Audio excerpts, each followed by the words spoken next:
Hi hello guys. So ಇವತ್ತು ನಂದು 7th day of challenge. ಇವತ್ತು ನಾನು ಮಾರ್ನಿಂಗ್ ಬಂದುಬಿಟ್ಟು ಗೀ ವಾಟರ್ನ ಕನ್ಸ್ಯೂಮ್ ಮಾಡಿದ್ದೆ. ಯಾಕೆಂದರೆ ಇದು ನಮಗೆ ಬ್ಲೋಟಿಂಗ್ ಆಗಿದ್ದರೆ, ಈಗ ನಾವು ಡಯಟ್ ಮಾಡ್ತಿದ್ರೆ ಒಂದೇ ಸತಿ ಎಲ್ಲ ಕಮ್ಮಿ ಮಾಡೋದ್ರಿಂದ ನಮಗೆ ಗ್ಯಾಸ್ಟ್ರಿಕ್ ಆಗುತ್ತೆ. ಸೊ ಅದಕ್ಕೆ ತುಂಬಾ ಯೂಸ್ಫುಲ್ ಆಗುತ್ತೆ. ಈವನ್ ನಿಮಗೆ ಕಾನ್ಸ್ಟಿಪೇಷನ್ ಇದ್ದರೆ ಅದು ಒಳ್ಳೆಯೇ ಹೋಮ್ ರೆಮಿಡಿ. ಮಾರ್ನಿಂಗ್ ಎದ್ದು ನೀವು 1 ಸ್ಪೂನು ಗೀ ತೊಗೊಂಡು ಆಮೇಲೆ ಬಿಸಿನೀರು ತೊಗೋಬೋದು. ಇಲ್ಲ ನಮ್ಗೆ ಅದು ಹಿಂಸೆ ಆಗುತ್ತೆ ಅಂದರೆ ಈ ಥರ ಬಿಸಿನೀರೊಳಗಡೆ ಗೀ ಮೆಲ್ಟ್ ಮಾಡಿ ತೊಗೋಬೋದು. ಅದು ನಿಮ್ಮ ಕಾನ್ಸ್ಟಿಪೇಷನ್ನ ತುಂಬಾ ಆರಾಮ ಮಾಡುತ್ತೆ. ಆಮೇಲೆ ಗ್ಯಾಸ್ಟ್ರಿಕ್ಕು ಬ್ಲೋಟಿಂಗ್ ಇದ್ದರೆ ಹೊಟ್ಟೇಲಿ ನಿಮಗೆ ಅಂದರೆ ಇದು ಗುಡ್ ಫ್ಯಾಟ್ ಆಗಿರೋದ್ರಿಂದ ತುಂಬಾ ಹೆಲ್ದಿಯಾಗಿರುತ್ತೆ. ಆಲ್ಮೋಸ್ಟು ವೀಕ್ಲಿ ಒಂದು ಸತಿ ಎಲ್ಲರೂ ತೊಗೊಳ್ಳೋದು ತುಂಬಾ ಒಳ್ಳೆಯದು. ದೆನ್ ನೆಕ್ಸ್ಟು ನಂದು ವರ್ಕೌಟ್ ಇತ್ತು. ಅವತ್ತು ನಂದು ಲೆಗ್ ಡೇ ಇತ್ತು. ಸೊ ಮಾರ್ನಿಂಗ್ ಹೋಗಿ ಲೆಗ್ ಮುಗಿಸ್ಕೊಂಡೆ. ಇದು ನಾನಿವಾಗ ಏನು ತೋರಿಸ್ತಾ ಇದ್ದೀನಿ, ಇದು ಬಂದು ಸುಮೋ ಸ್ಕ್ವಾಟ್ಸ್ ಮಾಡ್ತಾ ಇರೋದು. ಸೊ ಇದನ್ನು ಮುಗಿಸ್ಕೊಂಡು ವಾಪಸ್ ಆ್ಯಸ್ ಯೂಶುವಲ್ ಮನೆಗೆ ಬಂದು ಏನು ನಾನು ಐಸ್ ಕ್ಯೂಬ್ ಇದೆಲ್ಲ ನಾನು ರೆಗ್ಯುಲರ್ ಮೆನ್ಷನ್ ಮಾಡಲ್ಲ. ಸೊ ನನ್ನ ಫಸ್ಟ್ ವಿಡಿಯೋದಲ್ಲಿ ಏನಿದೆ ಅದೇ ನಾನು ರೆಗ್ಯುಲರಿಟಿ ಇರುತ್ತೆ.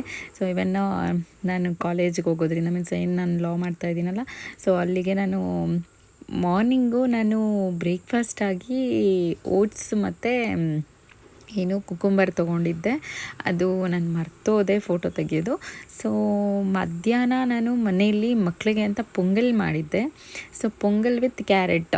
ಸೊ ನೀವು ಈ ಥರ ಊಟದ ಜೊತೆ ಏನಾದರೂ ಒಂದು ವೆಜಿಟೇಬಲ್ಸ್ ಲೈಕ್ ಕ್ಯಾರೆಟು, ಕುಕುಂಬರು ಅಥವಾ ಫ್ರೂಟಲ್ಲಿ ವಾಟರ್ ಮೆಲನ್ನು, ನಾನು ಹೇಳ್ತಾನೆ ಇದ್ದೀನಿ ಈ ಟೈಮ್ ತುಂಬ ಚೆನ್ನಾಗಿದೆ ನಮಗೆ ವೆಯ್ಟ್ ಲಾಸ್ ಮಾಡಲಿಕ್ಕೆ ಅಂತ.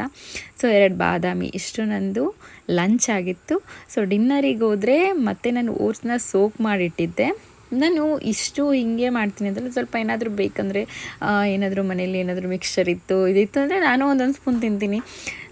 ಇಲ್ಲಾಂದರೆ ನಮಗೆ ತೀರಾ ಓವರ್ ಡಯಟ್ ಮಾಡಿಬಿಟ್ರೆ ಆ್ಯಂಗ್ರಿನೆಸ್ ಜಾಸ್ತಿ ಬರುತ್ತೆ, ಕೋಪ ಬರೋದು, ಸುಮ್ಮನೆ ಸುಸ್ತಾಗೋದು, ಟೈರ್ಡ್ನೆಸ್ ಇರೋದು, ಆ್ಯಕ್ಟಿವ್ ಆಗಿರಲ್ಲ ಬಾಡಿ.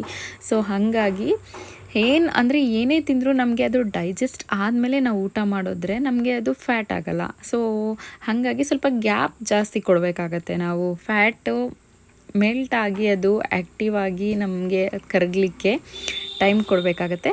ಸೊ ನೈಟ್ ಡಿನ್ನರು ನಂದು ಮೂಸಂಬಿ ಮತ್ತು ಓಟ್ಸ್ ಸ್ಮೂತಿ ಥರ ಮಾಡ್ಕೊಂಡಿದ್ದೆ. ಓಟ್ಸ್ನ 1 ಅವರ್ ಮುಂಚೆ ನೆನೆ ಹಾಕಿಬಿಟ್ಟು ಅದಕ್ಕೊಂದು ಸ್ವಲ್ಪ ಸಾಲ್ಟು ಮತ್ತು ಮೂಸಂಬಿ ಇದು ಫುಲ್ಲು ಗ್ರೈಂಡ್ ಮಾಡಬೇಕು. ಮತ್ತು ಅದು ಬೀಜ ಏನಿರುತ್ತೆ ಅದನ್ನು ತೆಗೆದುಬಿಡಬೇಕು.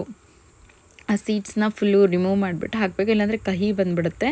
ಸೊ ಸ್ವಲ್ಪ ಸಾಲ್ಟ್ ಹಾಕ್ಕೊಂಡು ಚೆನ್ನಾಗಿ ಗ್ರೈಂಡ್ ಮಾಡಿಬಿಟ್ಟು ಈ ಸ್ಮೂತಿ ಮಾಡ್ಕೊಂಡು ತೊಗೊಂಡಿದ್ದೆ. ಮತ್ತು ನೈಟ್ ನಂದು ಆ್ಯಸ್ ಯೂಶುವಲ್ ಗ್ರೀನ್ ಟೀ ತೊಗೊಂಡಿದ್ದೆ. ಆಲ್ಮೋಸ್ಟ್ ನಾನು 6:30ಗೆ ಊಟ ಮುಗಿಸ್ತೀನಿ. ಸಮ್ಟೈಮ್ಸ್ ಸ್ವಲ್ಪ ಲೇಟ್ ಆಗುತ್ತೆ. Thank you for watching.